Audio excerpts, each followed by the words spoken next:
Hi guys, today I want to show you a bit of an alternative hunting spot, and that is the Carnisylvans for 500 plus EK. Yeah, let's get into the breakdown.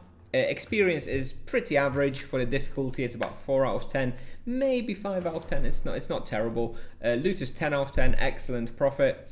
Difficulty is about 7 out of 10. I was thinking about making it about 8 out of 10. But I stuck it with 7. But anyway, it is quite difficult. Optimization difficulty is 2 out of 10. It's pretty easy. It's just a huge open cave. You just kind of need to be very timely with your ranged etc. to make sure you get big pulls. Access difficulty is about 5 out of 10 because it's a bit of a long quest line. On the other hand, most people will already have it because it's a popular quest line. It's related to Droom and the Lions. And popularity is 0 out of 10. Nobody ever hunts there. I have never run into anybody there. So yeah, pretty free. Should always be able to get it. So this place can be effectively hunted by knight and druid duos, and maybe solo by druid, sorcerer, and paladin. I think the cave is so big you can probably run around and AoE with your runes reasonably well. I don't think it's going to be amazing. But I think you can try. It's definitely not going to be as good as on an EK, but it's probably going to be alright. So let's get into the results. First of all, we have my results on the right from a half an hour hunt, and we are getting about 3.2 kk per hour raw, which is 4.8 kk per hour on 150. Like I said, nothing amazing, but also not terrible, right? Reasonable. However, when you start looking at the profit, I hunted here a few times, and the average is about 1.4 to 1.5 million per hour, which is great, right? That is really good profit. Not many places where you can do better than this, especially not at this level, because I recommend 500 plus. You can probably do it slightly earlier or around that level, but it's going to be pretty tough. So yeah, I'd say around 500. And for bestiary, it's going to take you around 13 hours for all of them. Poisonous are the least frequent, so they'll be the last ones that you get. But nonetheless, you're probably going to want to stay here for the whole 13 hours to get the 150 points. So requirements, like I mentioned, around level 500, you will need to follow the Adventures of Galtham quest line, and you will need a fire weapon or the soul ice weapon. So ideally, the fire weapon is technically the best. It's, I believe, 10% more damage with the fire weapon.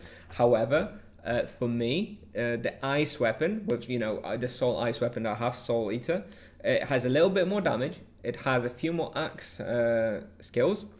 And most importantly, it has the extra imbuement slot. And because these monsters have a lot of health, I really benefit from that third imbuement slot, which for me would be Void, because otherwise I do run out of mana sometimes, because the engagements and the fights and the pulls are quite long, so I have a tendency to run out of mana. So for me, the decreased damage of using Soul Ice weapon instead of using a fire weapon is worth it. However, if you don't have the Soul Ice weapon and you only have 2 imbuement slot weapons, then fire is the best element here. So up to you. You can test both. Both are going to be pretty close in any case. Yeah, so the recommended imbuements are 2 times Vampirism, 1 times Void, 1 times Crit, and minimum 1 times Earth Protection. Actually, if you can fit it in, if you have a shield, 2 times Earth Protection would be even better, because as you can see in damage breakdown below, 48.7% of the damage is from poison or earth damage, whatever you want to call it, and this is already with an earth protection imbuement applied. So without any defensive imbuements, it would probably be around 55%. It's very high. Physical's only around 30%. So yeah, definitely trying to get in as much earth protection as possible. What else? Yeah, defense spray. I think in my video you will see that I am using defense spray on the poisonous Carnisylvan.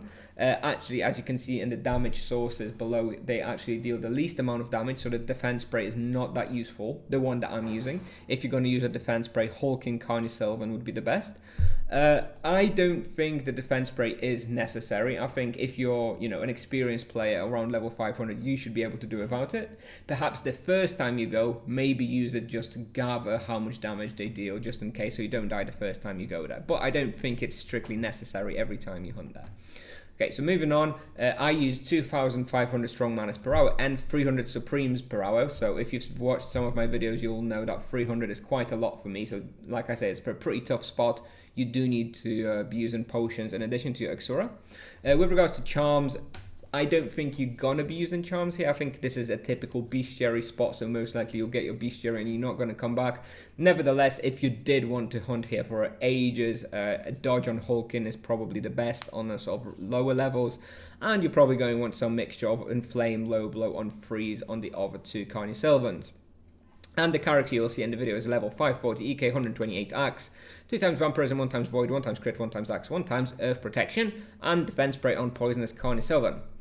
So let's move on to the route. This is where you enter, around here. And this is where I normally do my first pull, you know, the red spots. However, this is not particularly rigid because there's a lot of monsters all over the place. So whatever really works for you. It's a huge open area, but I do more or less something like this. I go to the right here. I do a pull around here. So go around, pull everything and attack while I'm going. Do another pull around here. Go a bit north, usually do a pretty good pull here. Go south, pull all the monsters, do another pull here. And keep going, another one here. Another one here. One more around here. One more here. And reset, do another one right here. And that's about it. I think this spot is pretty good. It's a little bit underrated. The loot is great. The difficulty is not so bad, but they do hit a lot. I definitely think it's a spot worth visiting to complete your bestiary in approximately 13 hours. 150 points, you know, not very popular. So yeah, thanks for watching. I'm going to play the video for you now. And if you do enjoy the video, please make sure to like and subscribe. It helps me out a lot. Thanks, and see you in the next one.